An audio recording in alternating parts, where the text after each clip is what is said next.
Ndugu zangu walimu, mafanikio ya sekta ya elimu ni mengi. Wakati tunaingia madarakani, serikali ya awamu ya 8, tulikuta bajeti ya Wizara ya Elimu kwa wakati ule ilikuwa ni fedha za Kitanzania bilioni 257 mwaka 2021. Naisema hii ya mwaka wa nyuma tulioishi ya jana, tulifikia bajeti ya bilioni 830, pamoja na kuongezeka na bajeti za mikopo ya elimu ya juu kutoka bilioni 11.5 hadi bilioni 33.4 kwa mwaka 2025.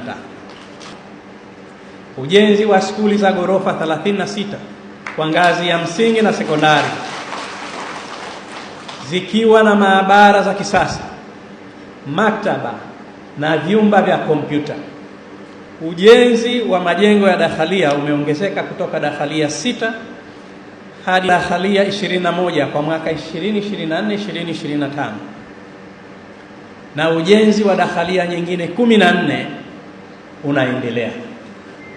Jumla ya vitabu milioni 3,424,436 vya kujifunzia vimegawiwa katika skuli zote za Unguja na Pemba. Idadi ya wanafunzi wa kike wanaosoma fani za sayansi, ufundi, udaktari na teknolojia umeongezeka kutoka wanafunzi 1467 mwaka 2020 hadi wanafunzi 3409 mwaka 2024, pamoja na kutoa ajira 3531. Niendelee kuwashukuru sana Shirikisho la Walimu kwa kazi kubwa ambayo mmefanya. Leo mmeonyesha mfano mkubwa sana. Jambo hili ni kubwa na limeonyesha utayari wetu wa kwenda kuipambania serikali yetu kwa mazuri ambayo Daktari Hussein Mwinyi ameyafanya, na kuhakikisha kwamba tunairejesha madarakani ifikapo pale Oktoba 2025. Tunaomba sana sote tufanikiwe hivyo. Walimu mna mchango mkubwa katika mafanikio ya Daktari Hussein Mwinyi.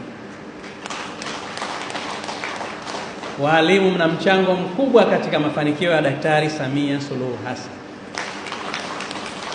Lakini walimu mna mchango mkubwa katika utekelezaji wa ilani ya chama chetu. Twendeni tukasimame imara hapa tulipofika. Hatutaki kurudi nyuma, siku zote tunataka twende mbele. Tulindeni mila zetu, desturi zetu, tabia zetu na utaratibu wa kazi yetu. Maana ukionekana mwalimu alafu unafanya vitu vya hovyo kabisa, watu wanashangaa. Serikali yetu tutaendelea kuhakikisha tunaboresha sekta zote, ikiwemo sekta mama ya elimu ndani ya nchi yetu. Naamini wako watu walidhani tusingeweza kuyafanya haya tuliyoyafanya. Walisema, na wenyewe tulikuwa tunasikia. Sisi tuna masikio marefu kidogo na tuna macho yanaona sana kidogo. Tulipoingia walitutikisa kidogo kwa maneno, lakini hatukutikisika, na sisi tulikuwa tuko strong enough kwa kweli. Walisema wacha tuone hawa, si wameingia kwamba wataweka hata tufali, watamaliza miaka 5 hawatoweka hata. Walisema sana, yaani kulikuwa na maneno ya kebehi mengi sana dhidi ya rais wetu. Lakini sisi tukasema hatutasimama jukwani tupige kelele, tutajibu kwa vitendo. Vitendo vina sauti. Dr. Mwinyi oye! Walipoona tunaanza kuweka mabati yale, wakaanza kulalamika, Wakasema nchi haifai pesa mbili, kila unapopita pamezungushwa mabati. Jamani, kitu kizuri si kinafichwa? Hata biharusi kuona enda kuoa kwanza haikwi hadharani, si ndivyo eh? Anafungiwa ndani huko, hata ukifika unamtizama ndiye siye huyu kwanza. Tulipofungua mabati wakaanza kuona ile habari yetu, wakaja na hoja nyingine. Nyinyi mnajenga magorofa ya walimu mnao, kama tumeweza kujenga tutashindwa kuajiri walimu kweli? Nitaeleza hapa. Nazungumzia sekta ya elimu tu, hiyo imekwenda kwa sekta nyingine nyingi tu. Baadaye wakafika pahala wakawa wamenyamaza. Sasa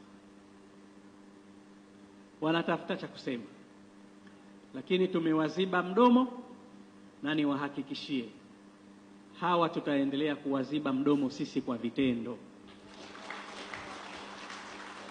Ada ya mja hunena, muungwana ni vitendo. Sisi sio wababaishaji. Sisi tumekusudia kuitumikia kwa dhati Zanzibar. Daktari Hussein Mwinyi amekusudia kuwatumikia Wazanzibari kwa dhati ya nafsi yake. Na niwahakikishie, kila siku zinapokwenda tunasema yajayo ni neema zaidi.